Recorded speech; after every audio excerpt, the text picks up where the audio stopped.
Welcome to City Cinematheque, where the art and pleasure of the movies are the subject of serious discussion. I'm your host, Jerry Carlson, and I teach film studies at the City College of the City University of New York.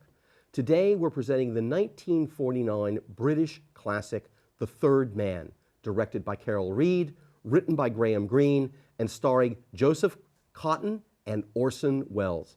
Some people think this just might be a perfect film. We'll be able to discuss that and many of its other virtues after today's screening. It's a pleasure to have with us once again on City Cinematheque the distinguished writer about jazz and film, Gary Giddins. Now, take this voyage into rubble-strewn post-war Vienna in the great classic, The Third Man. Welcome back to City Cinematheque.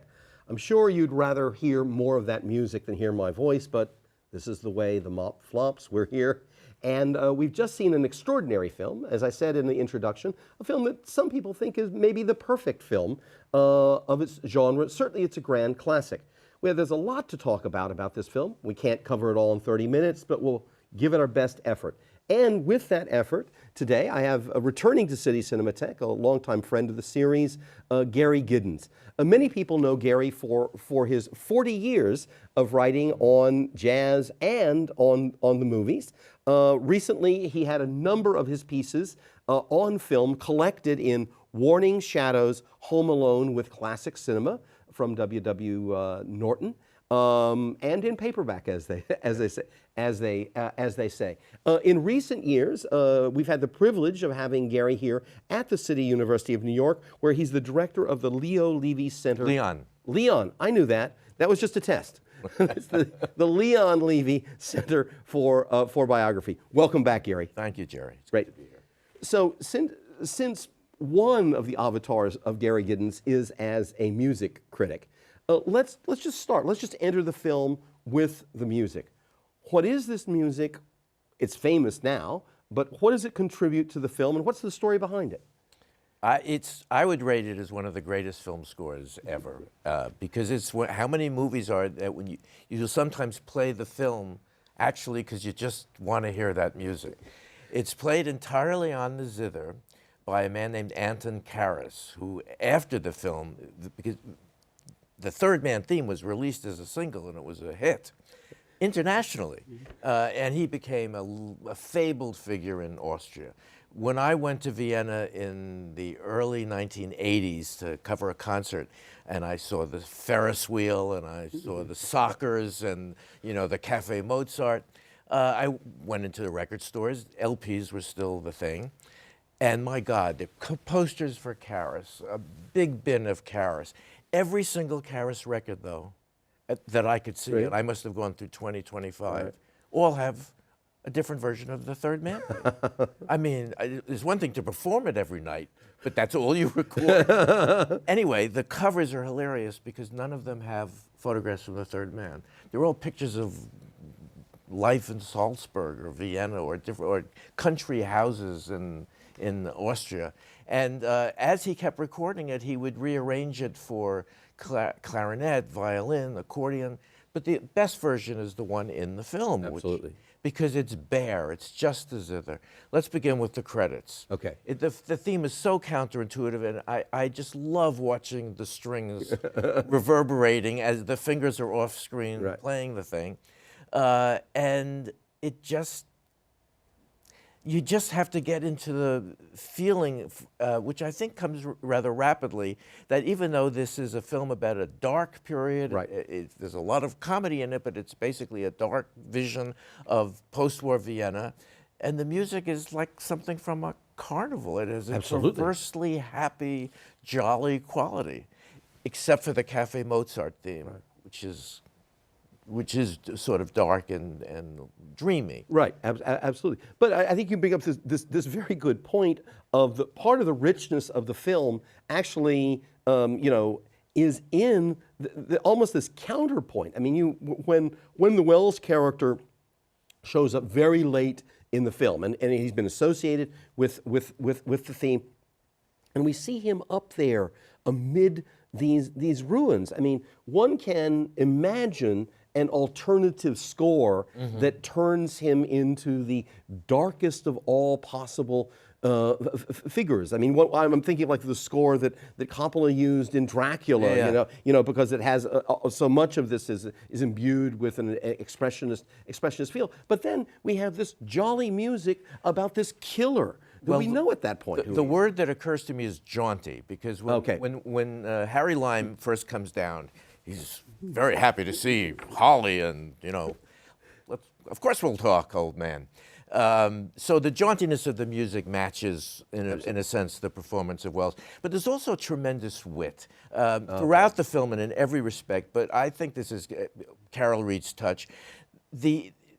What would be a cliche in a bad movie, the climactic sound of the music when something, like when the concierge says, "There was a third man," boom! You know, and it happens 4 or 5 times. There'll be a cut to a close-up of Joseph Cotten. He's just learned something, you know, and it's witty.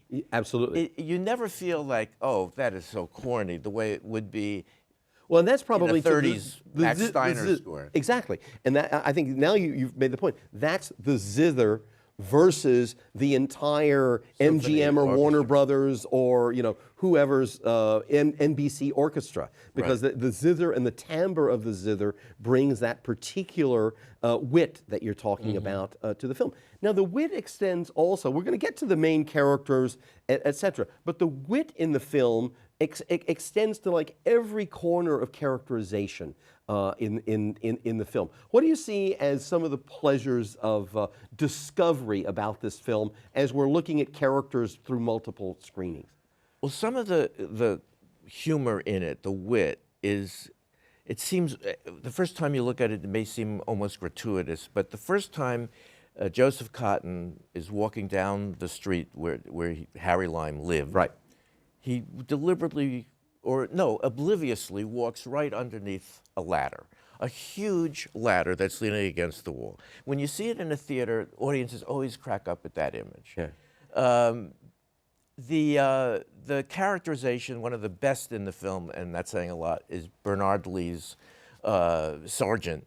The way we've established that he's a hack writer of these terrible westerns, and as soon as Trevor Howard says, "Take care of Mr. Holly Martins," and he says, "Holly Martins, the author." I've read quite a few of your books, and the way and the way he punches him with one hand and then, "Be careful, sir," picks him up with the other. I mean, it's just perfectly gauged.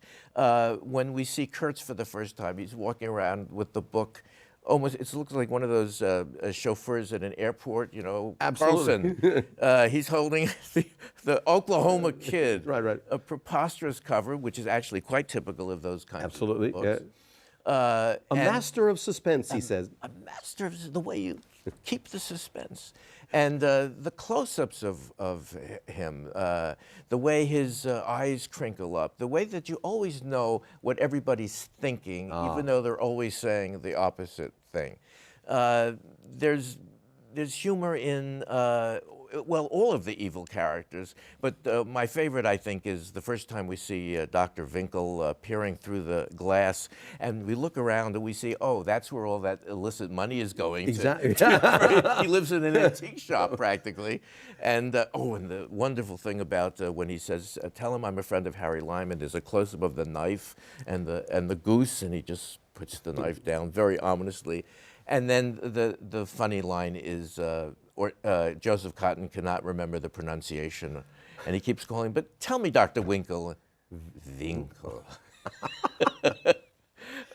Which always ends the conversation for a second, and then it changes to something else. It is the oddest group of gangsters ever assembled in a movie. It is, no, absolutely, in a way, a parody gangster film. I mean, if you were going to choose, you've got Orson Welles, hugely charismatic. Right. Pesco looks like a pimp with the hair. Absolutely. Winkle looks like everybody's grandfather. Absolutely. He actually looks like Meyer Lansky type. And then there's Kurtz, who is just so bizarre. Right. And you have all these you have all these comic revelations about characters. Well, I like what you said about the fact that, first of all, everybody in this film is lying all the time. So you know, you can't trust anything anybody's saying. So for the spectator, there's this constant game of what's really happening in this scene, and the game of do we follow what Holly Martin believes is going on in this scene, right, or are we following other cues and kind of going, Holly, I think you're missing something here. Right. In some kind of way, and for example, another one of my favorites we had talked about is the cultural agent for the British, who is constantly in the presence of clearly his hired companion, who doesn't have any lines. She's introduced with Wilfrid Hyde-White is holding her and saying, "I can't introduce you to everyone," and he's completely preoccupied with trying to book the next show. She's just arm candy for him. Of course, that leads to one of the funniest sequences. But I did want to say something about the portrayal that some people miss when they see the film the first time. And this is a movie you do want to see many times. I think you and I have. Yeah, we certainly have.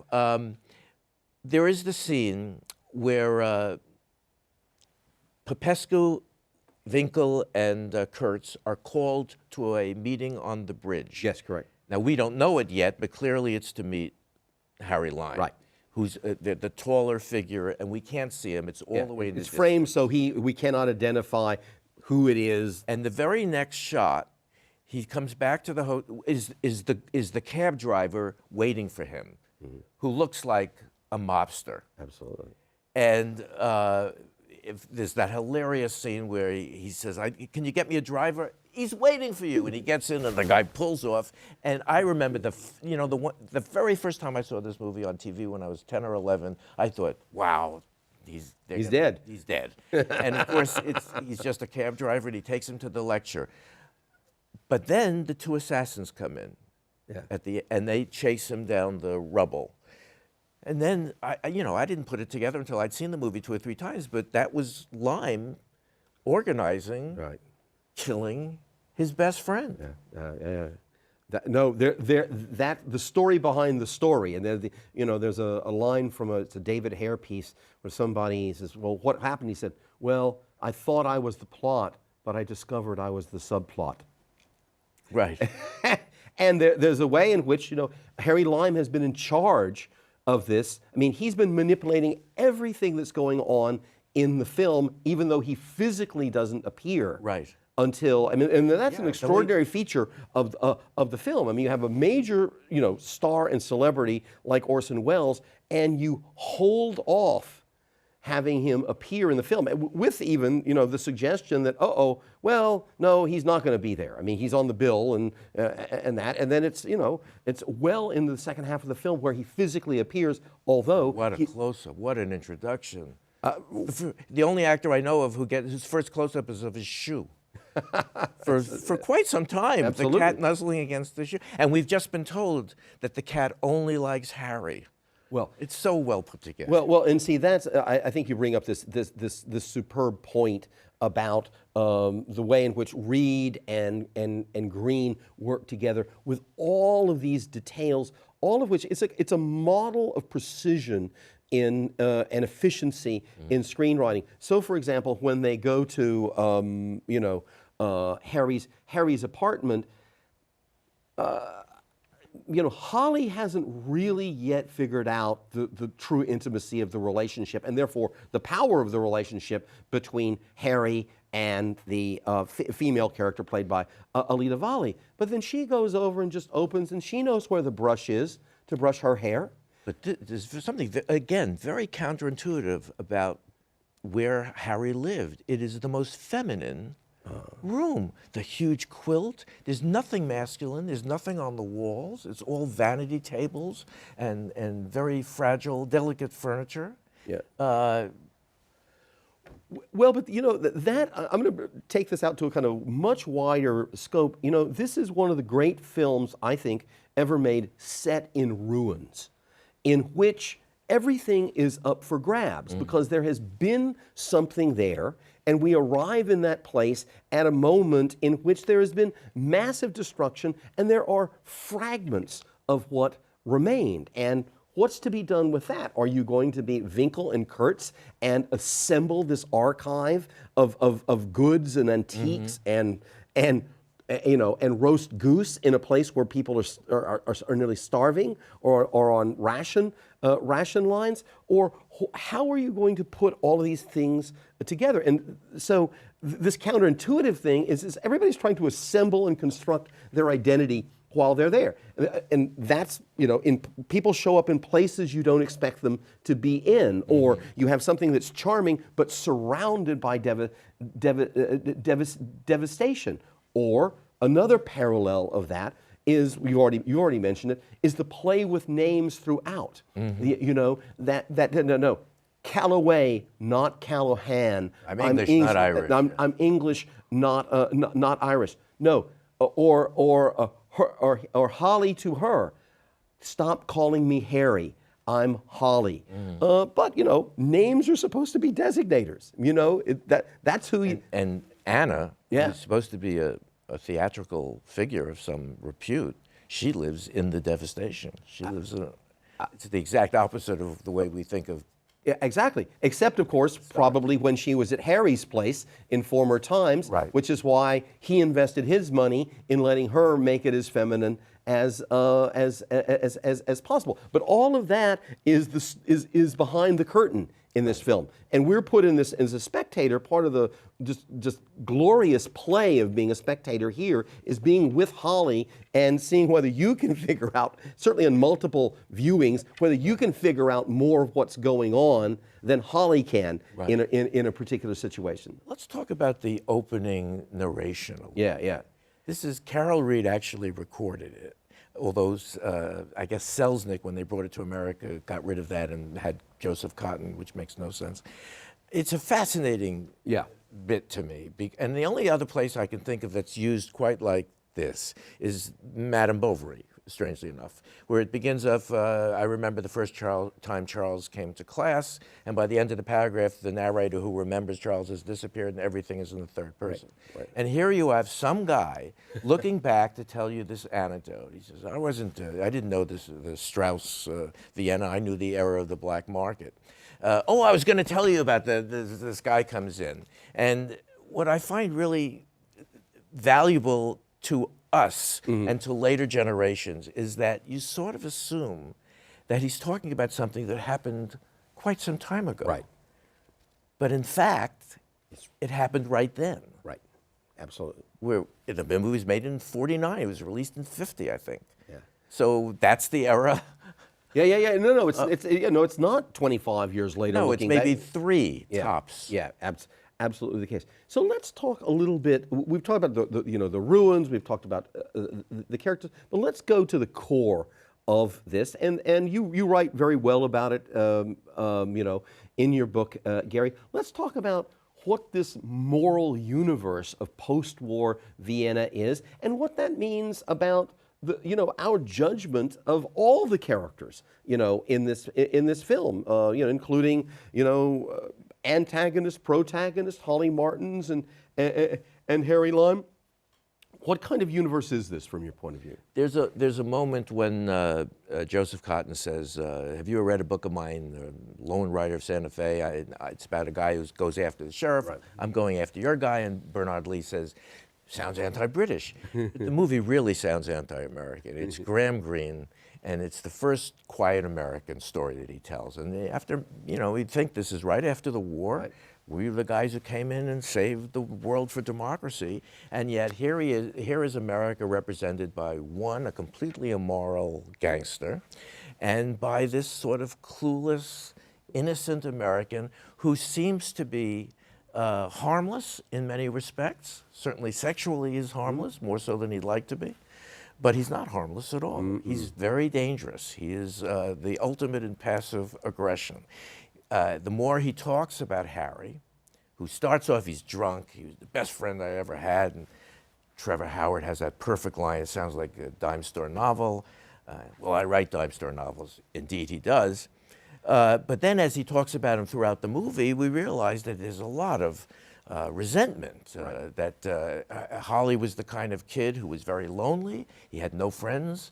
Harry was the most charismatic. He was tall. He was handsome. He could really sport a suit and a Homburg. I wasn't wearing a Homburg then, but he had that quality. He knew how to fix anything. And he adopted me. He made me important. However, he also stole my girl. He left me holding the bag. He took me to a gambling den. He escaped. I got arrested. So there is that resentment, and the resentment builds as he tries to court Hannah, who can't even remember his name or what he looks like, who's completely indifferent to him.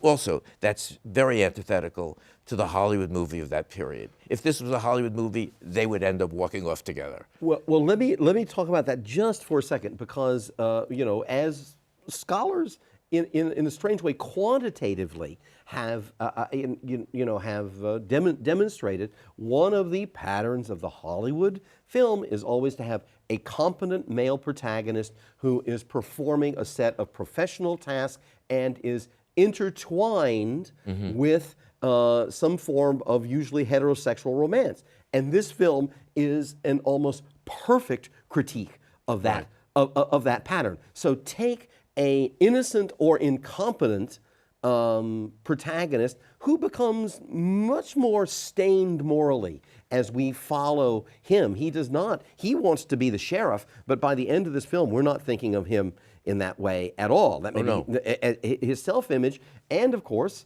this is a film with one of the great ending shots of her simply walking by him, with that antithetical to that final embrace and that final kiss is her shunning of him. The magnificency. Never tire of the leaves coming down or her just walking. You can't believe the camera's going to stand there long. Point well taken. But he's also bumptious and loud. The way people are sort of embarrassed when they're in Europe and there's some loud American, you know, he's walking down the street. Well, the introduction of Lime, he's, you know, what are you following me for, Satchelfoot? But he also makes these comments about the Polizei when they're in their cars, and so he's, you know, he's full of himself in a way. And in the end, he does, on his own dime, as it were, murder Harry Lime. Incidentally, we have to say this: Harry is, I think, Graham Greene's idea of evil. He's murdering children. Absolutely. Torturing them, sending them off their head with diluted penicillin. He's all charm. Anna has something important to say when she says Harry never grew up. He's completely irresponsible. He's a total narcissist. But what happened to Harry Lime after the movie? He became a hero. First there was a radio series. Then there was a TV series with Michael Rennie. And then the TV series, he's the guy who solves all the crimes and always does the right thing. He's just an adventurer. Well, but that's one of the interesting features of certain films that capture a particular era, that there's this counter interpretation of them. You know, the way in which, for example, in Easy Rider, they're the drug dealers. You know, and at the end of the Easy Rider, they say we blew it, but they became the heroes of an entire generation. Or again, in a film from the '60s, I mean, Antonioni is not sympathetic with the fashion photographer in Blow Up. He's a morally corrupt character in that film, and yet he became the emblem, and everybody wanted to be like the photographer. And we identified. That's being completely lost in a world he doesn't get at all. You know, absolutely. But why Harry Lime? I mean, besides the fact that Orson Welles plays him with this unbelievable charm, is that it? Well, you know, what's interesting is the juxtaposition of the scene in which he talks about the dots and killing dots versus the scene in which we do not see the children, but it's shot in a way so we see the reaction shot of which was a brilliant. is brilliantly done there. But you know that the argument after you know there's been so much cheer. We were triumphant. We were this. We were that after the war. And this is perhaps the underside exactly of that discourse. Well, maybe war makes us very practical in utterly amoral and immoral ways. You just reminded me of another one of the gratuitous jokes. The first time he's about to show him the footage, the evidence, we see the rhinoceros. Yeah. Yeah, you know. The slides from our trip. Oh, no, it's from Crabbin's next evening. Okay, well, you know, Gary, there's so much to talk about this, but that we're going to have to leave that lively discussion to the people, I hope, who've been inspired to talk further about it at home. To watch it again. And to watch it again, absolutely, because we've run out of time for doing that today. If you've enjoyed today's screening and are interested in other things we're going to be showing here on City Cinematheque, there's a way to find out about it, and it's not so much a surprise, it's our website. Please visit www.cuny.tv.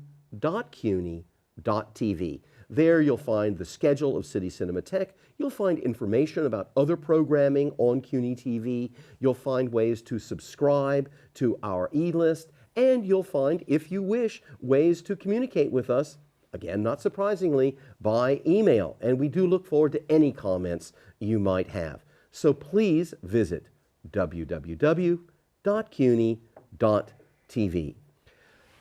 40, 50 years later, I'm so happy to have you here with an enthusiasm that began when you were a kid watching on television that goes through the Blu-ray epic. Pleasure to have you here, Gary. Always good to see you, Jerry. Super. And I'm very happy that you joined us today when we had this opportunity to show what many of us believe is one of the great classics of British and of world cinema. Please join us again as we stroll through the archives of film history here on City Cinematheque. But for now, it's goodbye.